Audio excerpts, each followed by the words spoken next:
Bien. Écoutez, moi je trouve que cette délibération présente voilà, une politique qui est extrêmement nécessaire, utile à la ville de Paris. Néanmoins, j'ai un certain nombre de questions, pour l'instant sans réponse à la lecture de la délibération, mais peut-être que ma collègue pourra compléter. Il me semble qu'il faut que nous disposions d'analyses plus fines de la situation. Il est dit dans la délibération que 53% des tout petits parisiens étaient accueillis en structure collective d'accueil de la petite enfance. C'est une bonne chose. Nous sommes un département très bien placé voilà, à l'échelle de la moyenne nationale dans l'accueil de la petite enfance. Néanmoins, plutôt que de faire de l'autosatisfecit, pour quelles raisons 47% des autres tout petits parisiens ne sont-ils pas accueillis dans les structures de la petite enfance? Est-ce que c'est par le choix délibéré des parents? Est-ce que c'est par manque de place? Combien d'enfants n'ont pas de place, voilà, faute de place? Et j'imagine que la situation est différente d'un arrondissement à un autre. Quand il s'agit, entre guillemets, de choix, qui garde les tout-petits? Est-ce que c'est dans le cadre des solidarités familiales? Ou bien est-ce que c'est plutôt l'homme? Est-ce que c'est plutôt la femme? Ce sont des éléments qui sont importants pour nous aussi, pour notre regard en termes de contribution à l'émancipation des femmes, de savoir ce qu'il en est dans la réalité.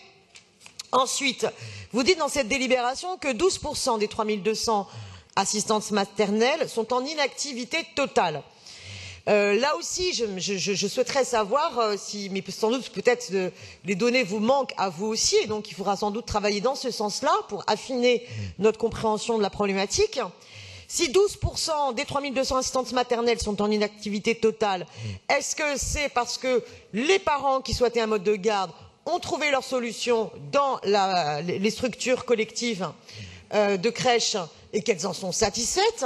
Ou est-ce que c'était trop coûteux? Pour quelles raisons? Voilà, donc il me semble que c'est important qu'on puisse savoir de manière plus précise. Même si je salue le fait que vous ayez fait un travail autour de 1000 familles et professionnels associés à travers différentes rencontres dédiées, des questionnaires, des ateliers spécifiques et discussions pour mieux comprendre les besoins réciproques et des parents et des assistantes maternelles. Là, je pense que vous avez essayé de faire un travail qualitatif sur ces 1000 personnes. Je pense que nous avons aussi besoin d'un travail sans doute voilà, plus exhaustif, quantitatif. Maintenant, concernant les 3 priorités que vous vous êtes fixées, je souhaite vraiment insister sur le fait que la maison d'assistante maternelle, eh bien, c'est totalement nécessaire. C'est une forme alternative entre finalement la crèche et l'assistante maternelle à domicile qui permet justement, comme ça a été dit précédemment, de casser l'isolement du professionnel dont beaucoup d'assistantes maternelles en souffrent. On sait que c'est des problématiques aussi équivalentes concernant les aides à domicile.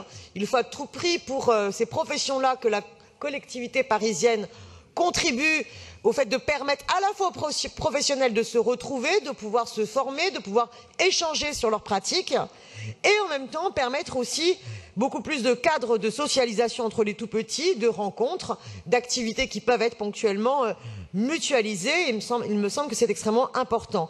Il y a aussi un travail à poursuivre avec les organisations syndicales, car il y a une augmentation du nombre de démarches en direction des prud'hommes, des assistantes maternelles, à la fois parce que je pense qu'elles commencent à prendre bien confiance en elles et elles ont bien raison de ne pas accepter n'importe quoi de la part des familles, ce qui signifie que nous devons aussi insister auprès des réunions lorsque nous présentons les différents modes de garde.